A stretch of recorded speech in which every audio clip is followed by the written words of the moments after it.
News Ranchi mail के online platform पर आप सभी का स्वागत है और मैं हूं आपके साथ चंद्र प्रकाश।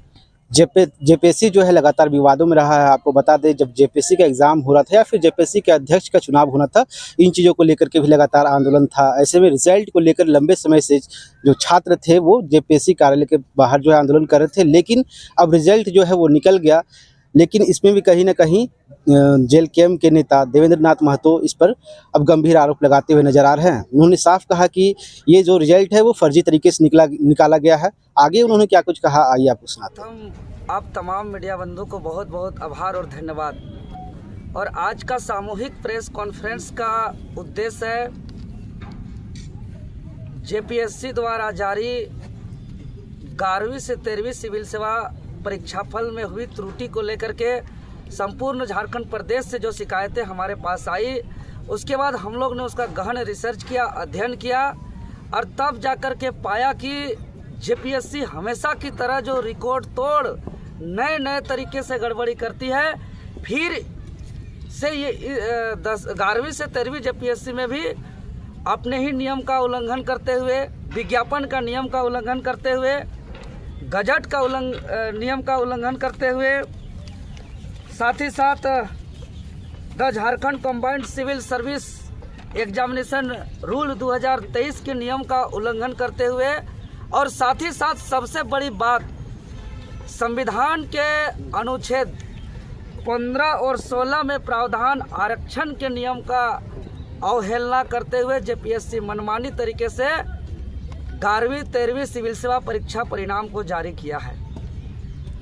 तो आज के प्रेस कॉन्फ्रेंस के माध्यम से हम सरकार को और आयोग को अवगत कराना चाहते हैं कि हर बार की तरह सेटिंग गेटिंग करके अपने ही दमादों को, भाई भैयादों को, भतीजा भागनों को अंदर करने का सिलसिला को बंद किया जाए। जमाना बदल चुका है, अब हम लोग आ गए हैं, डिजिटल जमाना आ गया है, ईडी का जमाना आ गया है। अब वो जमाना चला गया पहली दूसरी जेपीएससी की तरह कि सीबीआई जांच के द्वारा चार्जशीट फाइल होने के बावजूद जमानत पर यहाँ के अधिकारी पदाधिकारी कार्य में हैं। वो जमाना चला गया, अब जमाना बदल चुका है। जैसा कि आप लोग जानते हैं, विज्ञापन संख्या 1/2024 का पीटी परीक्षा के 11 महीना के बाद लंबी संघर्ष के परिणाम स्वरूप आंदोलन के बाद 20 मई 2025 को मुख्य परीक्षा परिणाम प्रकाशन हुआ। हम लोग ने मांगा था रिजल्ट प्रकाशन को लेकर के, लेकिन हम लोग ने कभी ये नहीं कहा है कि चोरी रिजल्ट जारी करिए।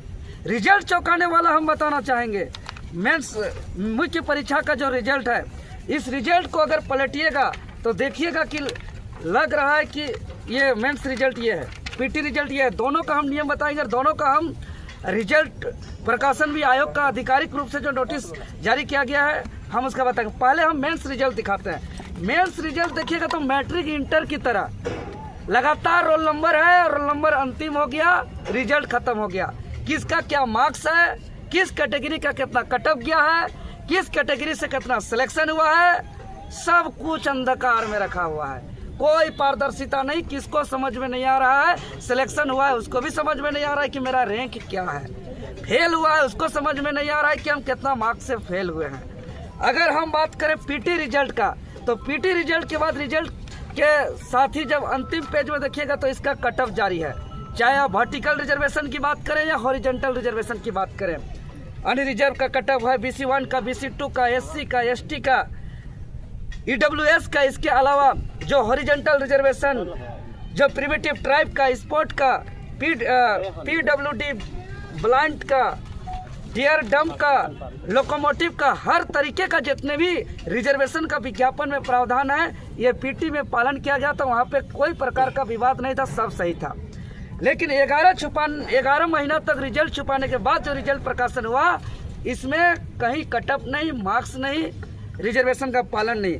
हम बात करते हैं, देखिए इसी विज्ञापन का 1/2024 का विज्ञापन का जो रूल्स है, जो मेंस का रूल्स है,